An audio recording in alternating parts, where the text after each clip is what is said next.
మదన్ గుప్తా గారు నమస్కారం సార్. నమస్తే అమ్మా. ఎలా ఉన్నారు? బాగున్నావు అమ్మా. ద్వారక గురించి ఖచ్చితంగా మాట్లాడాలి. మీరు గతంలో మనం చేసిన ఇంటర్వ్యూలో వాటి గురించి చెప్పారు. ఎలా ఉండేది అసలు ద్వారకా నగరము, అప్పుడే టైల్స్ ఉండేవి, ఇంత బాగా ఆధునికంగా ఉండేదని చెప్పారు. కానీ నిర్మాణం గురించి మాట్లాడుకుంటే అసలు ఎటువంటివి అక్కడ యూజ్ చేసినటువంటి టెక్నాలజీ ఏమన్నా ఉందా అప్పటి రోజుల్లోనే? అలాగే అసలు మునిగిపోవడానికి కారణం ఏంటి? మునిగిపోతుందని తెలిసిన ప్రాంతంలో కృష్ణుడు ఎందుకు అలా ఒక నగరం నిర్మాణం చేయమంటారు అని చెప్పేది ఒక ప్రశ్న సార్. కాదు, అక్కడ ముందే ఒక రాజ్యం ఉంది అని అంటారు కొంతమంది. వీటిలో ఏది నిజం? మీ మాటల్లో వివరించండి ద్వారక గురించి. ద్వారక ఎలా ఉండింది? ద్వారక నిర్మాణానికి కారణం ఇదంతా మనకు భాగవతంలోను మహాభారతంలోను తెలుస్తుంది. కానీ అంతకు ముందే ద్వారకలో ఇంకొక రాజ్యం ఉండేది. అంటే ద్వారక ఉండక ముందే ఇంకొక రాజ్యం ఉండేది, అది నాశనం అయిపోయింది. ఆ తర్వాత అదే ప్రాంతంలో కృష్ణుడు కట్టమన్నాడు అని అంటారు. అది శిథిలం అయిపోయి అక్కడ ఏమీ లేని పరిస్థితులు ఉండేవి. అటువంటప్పుడు శ్రీకృష్ణుడు తమ జాతిని రక్షించుకోవడానికి ద్వారకా నగరాన్ని నిర్మించాడు, మళ్ళా పునర్నిర్మించాడు. ద్వారకా అనగానే ఏదో ఒక చిన్న ఐలాండ్లో ఒక కోట, దాని చుట్టుపక్కల ఉన్నటువంటి ఒక 1000 కుటుంబాలు 2000 కుటుంబాలు అని అనుకుంటే మీరు పొరపడ్డట్టే. ద్వారక అనేది ఒక పెద్ద సామ్రాజ్యం. ద్వారకకు 4 ఓడరేవులు ఉండేవి. మొన్న ఈ మధ్య కాలంలో త్రవ్వకాలలో కొన్ని ఓడరేవుల అవశేషాలు కూడా బయటపడ్డాయి.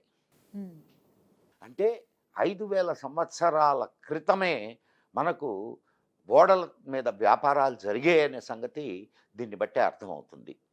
అంతేకాకుండా సిరామిక్ టైల్స్ అక్కడ వాడారు అని. ఈరోజు మనం ఈ సిరామిక్ టైల్స్ టెక్నిక్ని మనం ఈరోజు వాడుతున్నాం. 5000 సంవత్సరాల క్రితం ద్వారకలో సిరామిక్ టైల్స్ వాడారు అని అంటే అది ఎంత గొప్ప విశేషమో మీరు ఆలోచించండి. ఆనాడు ఆ నగరం శత్రు దుర్భేద్యంగా ఉండేది. ఎందుకనంటే 4 వైపులా సముద్రం. ఎటు రావాలన్నా కానీ సముద్రాన్ని దాటుకొని రావాలి. సముద్రాన్ని దాటాలి అని అంటే కృష్ణుడి యొక్క సైన్యం సిద్ధంగా ఉండేది. అనేక సార్లు దాడులకు గురి అయినటువంటి కృష్ణుడి సామ్రాజ్యం తను ఒక సేఫెస్ట్ ప్లేస్ని చూసుకోవడానికిగా ద్వారకలో నిర్మాణం చేశాడు. కొన్ని 100 కిలోమీటర్ల విస్తీర్ణం కలిగినటువంటి సామ్రాజ్యం అది. ఆ సామ్రాజ్యం ఇది కావడానికి కారణం ఏమిటి అని అంటే సముద్రపు నీటి మట్టం పెరగడం వలన అది నీటిలో మునిగిపోయింది. కానీ చాలా ఆశపడ్డాను సార్. ప్రధాని మోదీ గారు ఎప్పుడైతే వెళ్ళి ఇలా పూజలు నిర్వహించారో, చేసి వచ్చిన తర్వాత అందరికీ అవకాశం ఉండబోతోంది, సబ్మరైన్ ఏదైతే ఉంటుందో అందులో వెళ్ళి చూసేటువంటి అవకాశం ఉంటుంది అని అన్నారు. మరి ఆ అవకాశం ఏమైనా ఉంటుందా? ఇక అది కలగానే మిగిలిపోతుందా? ద్వారకను అసలు మన కళ్ళతో మనం చూడగలుగుతామా? ద్వారకలో లోపటికి వెళ్ళి, సముద్రం లోపటికి వెళ్ళి అక్కడ ఆయన పూజ నిర్వహించి వచ్చినటువంటి సంఘటనని మనం చూసాం.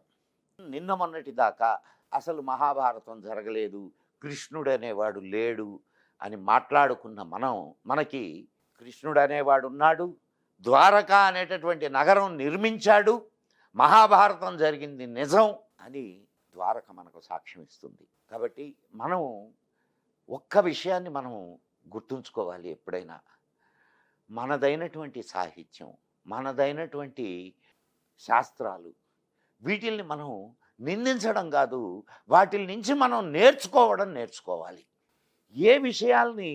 ఎన్ని విషయాల్ని మన శాస్త్రాల్లోనూ, మన పురాణాల్లోనూ, మన ఇతిహాసాల్లోనూ, మన వేదాల్లోనూ పొందుపరిచారో అనేక శాస్త్ర గ్రంథాలు ఉన్నాయి మనకి. ఈ పురాణాలు ఇవి కాకుండా శాస్త్ర గ్రంథాలు అనేకం ఉన్నాయి. కానీ వాటిలన్నిటినీ మనం ఏమీ లేవనుకునే ఒక ఫూల్స్ ప్యారడైజ్లో ఉన్నాం మనం. కాబట్టి మిత్రులారా, ఒక అద్భుతమైనటువంటి నాగరికత, ఒక అద్భుతమైన నగర నిర్మాణ కళ 5000 సంవత్సరాల క్రితం ఉండింది అనేది నిర్వివాదాంశం. మనకు రాజకీయ నాయకుల దానికి ఏం పేరు పెట్టాలి అనేది నాకు అర్థం కావట్లేదు. కానీ వాళ్ళ యొక్క హీనమైనటువంటి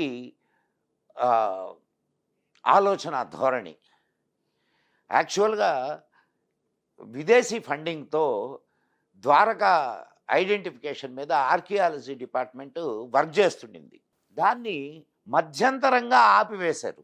కారణం ఏమిటంటే ద్వారక ఉన్నది అనేది బయటపడితే ఇక మొత్తం మహాభారతం జరిగింది నిజమవుతుంది, తక్కినటువంటి కృష్ణుడు ఉన్నది నిజమవుతుంది, మన ఇతిహాసమైనటువంటి మహాభారతం జరిగింది అని చెప్పడానికి అద్భుతమైన సాక్ష్యాధారంగా ద్వారక నిలుస్తుంది.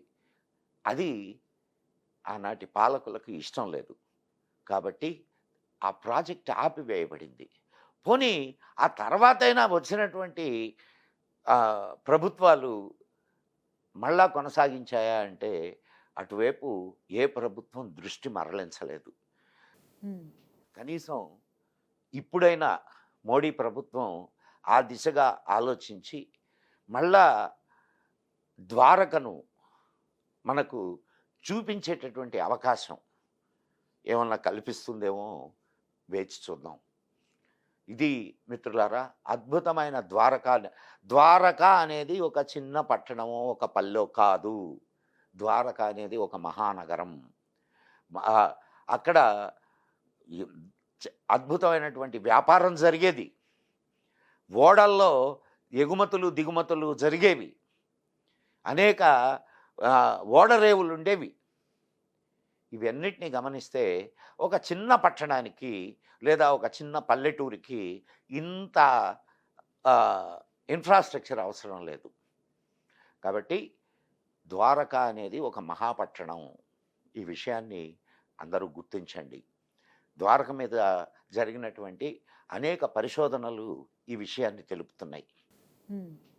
మరొక మంచి అంశంతో మీ ముందుకు వస్తాను. అప్పటి వరకు సెలవు. మరి జై హింద్, జై మా భారతి.